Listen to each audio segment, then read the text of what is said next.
Welcome to Inside the Indians, your source for insider information on the Tribe. Stay with us as we bring you the latest about the players, managers, and people behind the scenes at Victory Field. Now here's your host, the longtime broadcast voice of the Indians, Howard Kellman. Hi everybody, I'm Howard Kellman. Welcome to Inside the Indians. On today's show, we'll talk to first baseman Will Craig, former big leaguer Kevin Young, and Tribe pitcher Mitch Keller. We'll have more on the home of the Indians, WHMB TV Sports.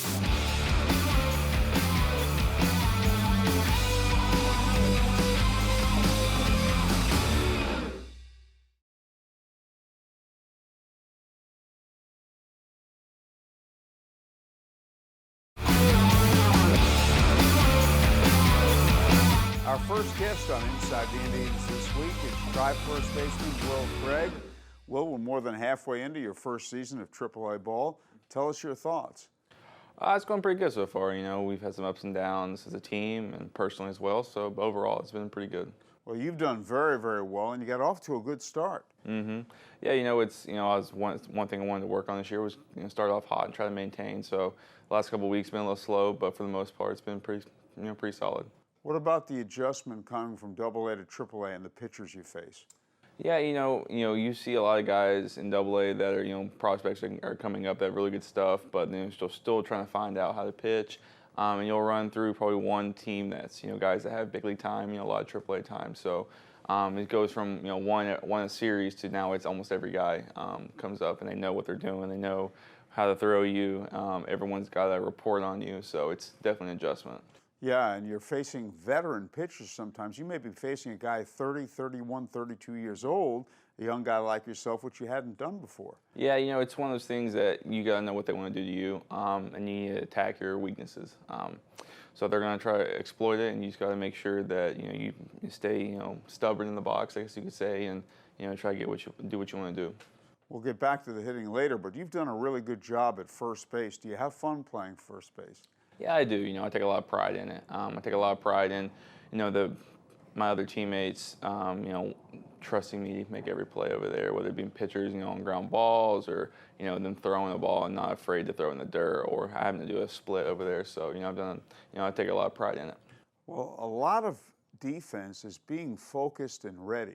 Because if you're not ready, if your mind's elsewhere, a ball at first base can whiz right past you. Mm-hmm. Yeah, it's not as hot as the hot corner at third, but it's definitely one of those things you always need to be ready because if a ball is hit, to the other side, you got to get to first as quick as possible.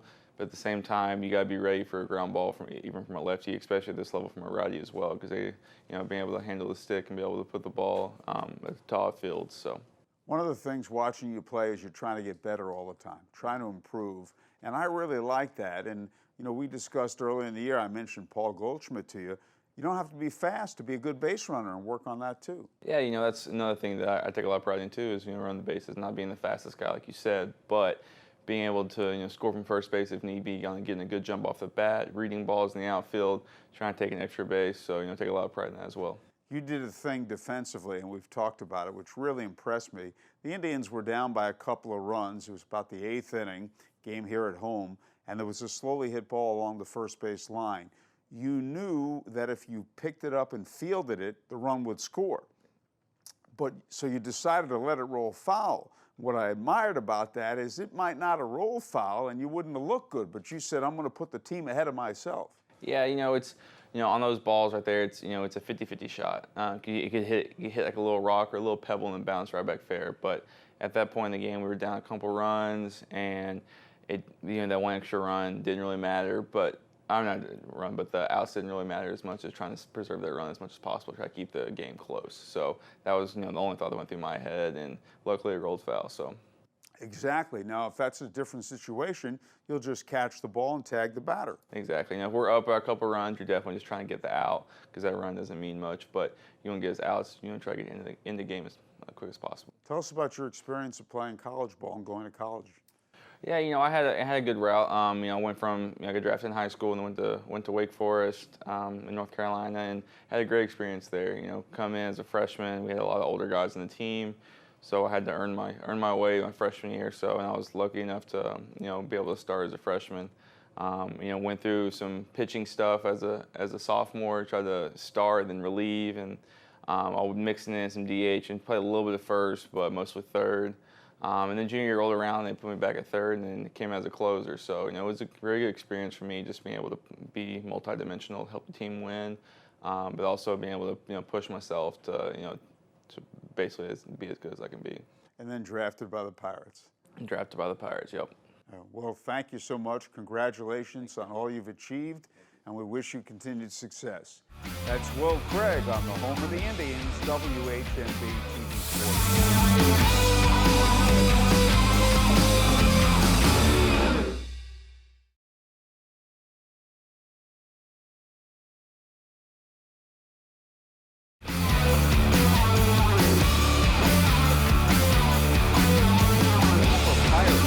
Current Pirate offensive coordinator, not the Steelers, this is the Pirates, this is baseball. Kevin Young is our guest. Kevin, great to see you. Tell us about why we have the title offensive coordinator. Yeah, so basically what we've done is we're trying to change our identity as an organization offensively. And so it was a big part of, as we went into having hitting coordinators in the past, I've talked to Kyle Stark and Larry Broadway, and the interest of being a hitting coordinator was obviously attractive, but sharing the passion for offense and scoring was really what it all came down to. And I know at the end of the day, that's what we really wanted to do more than anything, is be obsessed with scoring runs and touching home plate. So in doing that, it's way more to do than just hitting.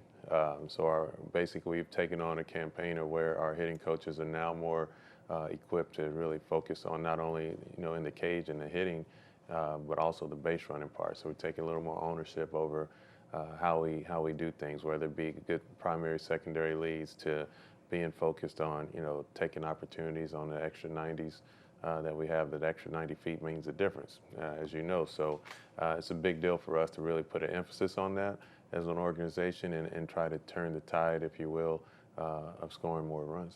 Those are the little things, and I think you can call that the game within the game. Absolutely. There's no doubt about it. There's so many little things that happen in this game, and I always say there's no such thing as a little thing in baseball because we play it every day, and for that reason, it's a big thing. So the accumulation of those little things, so to say, but the consistency in which we do them in creates opportunities for that next guy on the on-deck circle. One thing we have seen the Indianapolis Indians players do, and the opposition do more this year than last year, is go against the shift. And I think that's a good thing when hitters do that. Absolutely. I mean, again, we're looking to put base runners. Traffic is huge out there on the base path. So you ask any pitcher, he'd much rather pitch a clean inning with no base runners out there.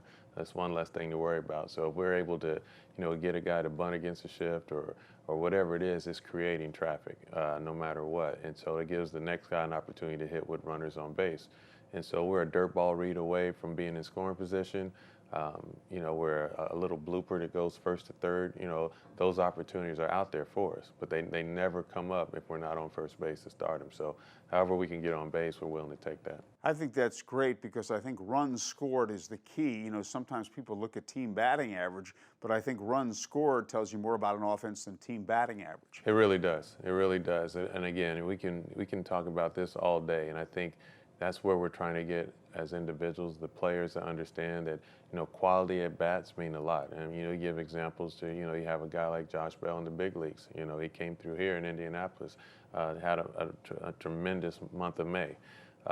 Well, guess what? In June, they're not going to throw to Josh Bell as much as they did in May. Right. So the big discussion is make sure, you're able to shrink your zone down, make sure you get your pitch to hit. If they don't give it to you, guess what? You'll be standing on first base with an opportunity for the guy behind you, so you can score. So, and that's that whole premise of what we want to bring down throughout our organization, to make sure we're understanding the zone, impacting the baseball when it is our hitting zone, and then taking our walks when they're there as well. You played in the big leagues a long time, had a wonderful career. What are your thoughts when you look back to it?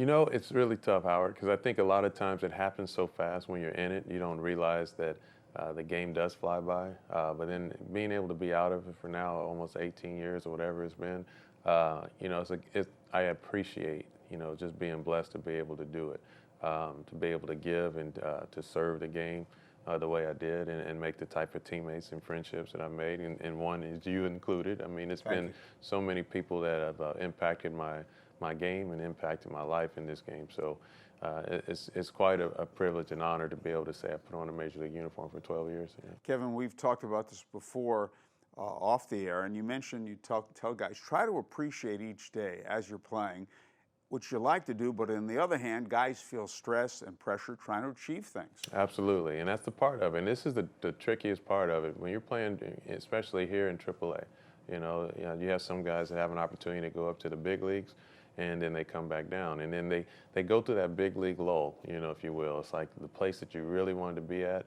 and then you're not there anymore. And then how does that affect you? It affects everybody differently, but everybody wants to get back, And so what is that? How does that impact them and their decision making, the moves that they go through, the downfall that they go through? So it's a normal reaction, but again, that's part of being a professional, and we've all been through it, and we'll all go through it again. So we really work on the man here in our organization, and that's why I love being a Pirate. It's about really working on that man to really talk about be where your feet are. That means if your feet are in Indianapolis, let's put our best foot forward and ball out until we get back to Pittsburgh. Tell us a highlight or two from your own perspective, from a team perspective, of your years with the Pirates. I think it's been awesome from also player-wise. I've had some tremendous times, here. I think it's been something that, I look back at, you always remember your first home run and how that impacted you, and you finally arrived on your first major league hit.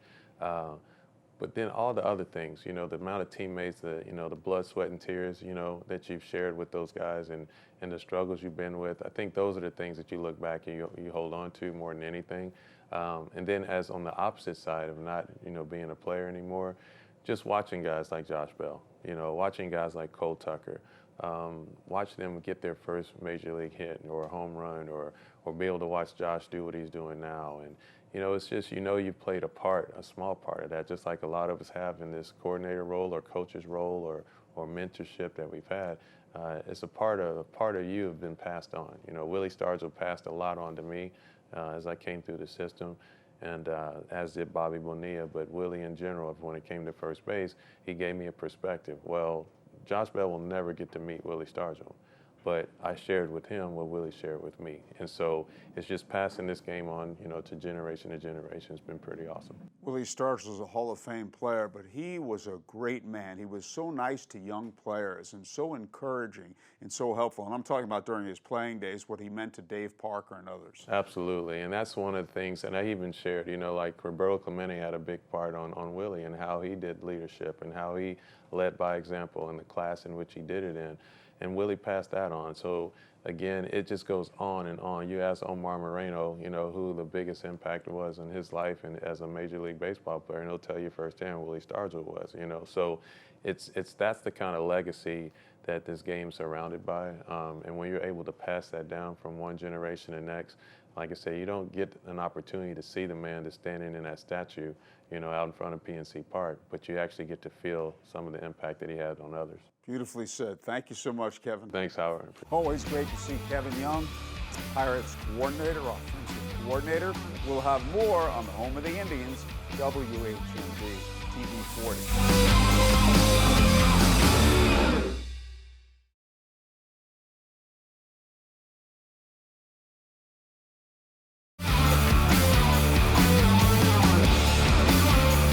Tri-pitcher Mitch Keller, our next guest on Inside the Indians. Mitch, we congratulate you on what you've achieved. You started against Louisville the other day and did very well. Let's get your thoughts on the performance. Yeah, thank you. It was just a good game plan that we had. Steve Barron and I executed it pretty well, just mixing pitches and keeping their hitters off balance and just attacking them. We knew they were a team that likes to swing early and swing often, so just any way we could keep them off balance. If a guy's a first ball, fastball hitter, I guess you can still throw him a fastball, but you have to locate it, correct? Yeah, I mean, that's part of it. If you're going to throw that fastball, it's got to be a well-located pitch, and if you make your pitch, you're probably going to get that one pitch, one out, which starting pitchers love. So if you can execute that, then that's a great weapon to have. When you joined the Indians last year, you're throwing fastball, curveball, changeup. You've added a slider. Tell us about that.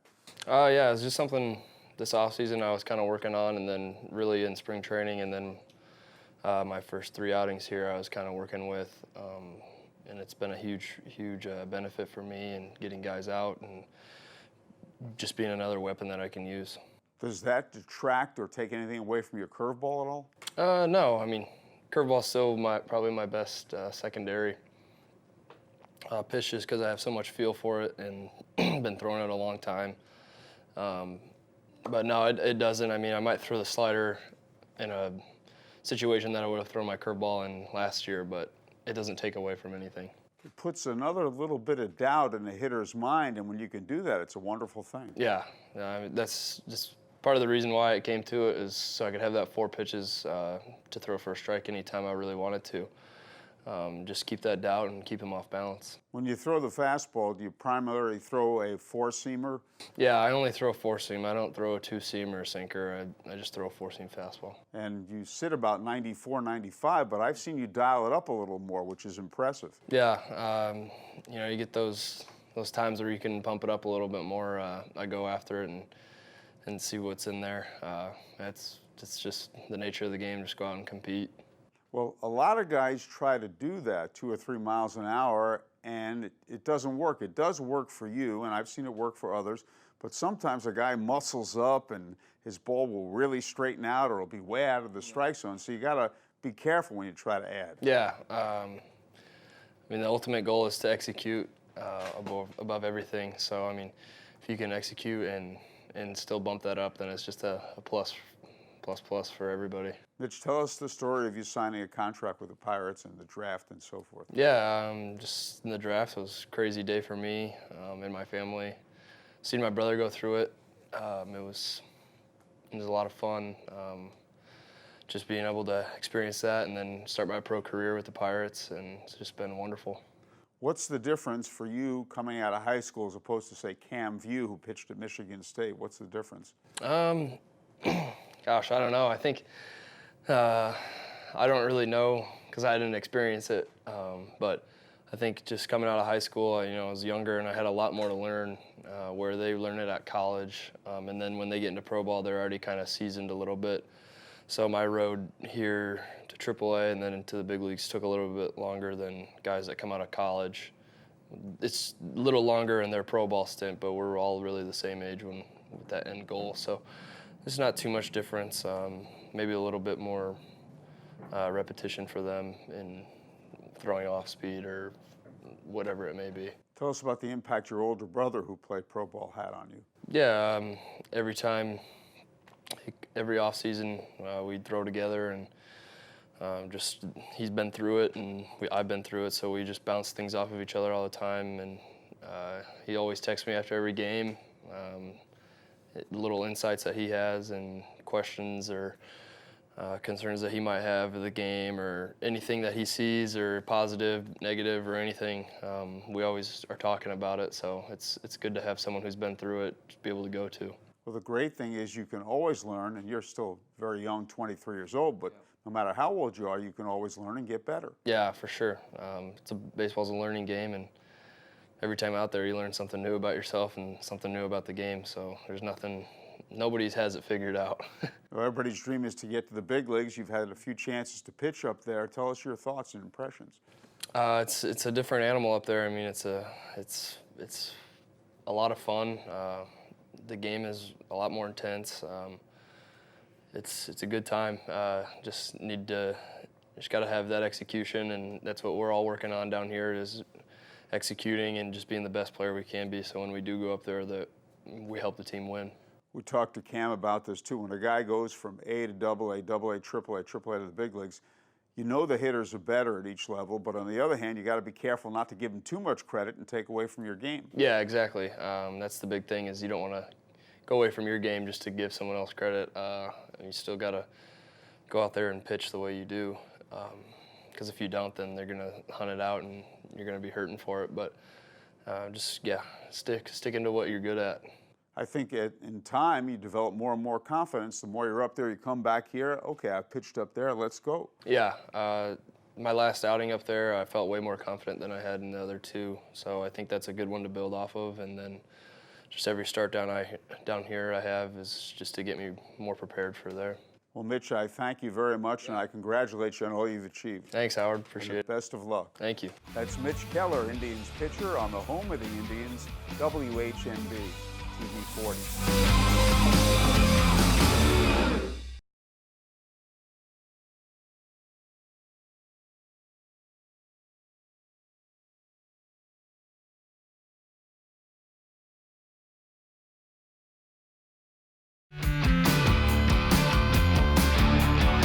We'd like to thank our guests, first baseman Will Craig, offensive coordinator of the Pirates and former big leaguer Kevin Young, and Tribe pitcher Mitch Keller. See you next week on Inside the Indians.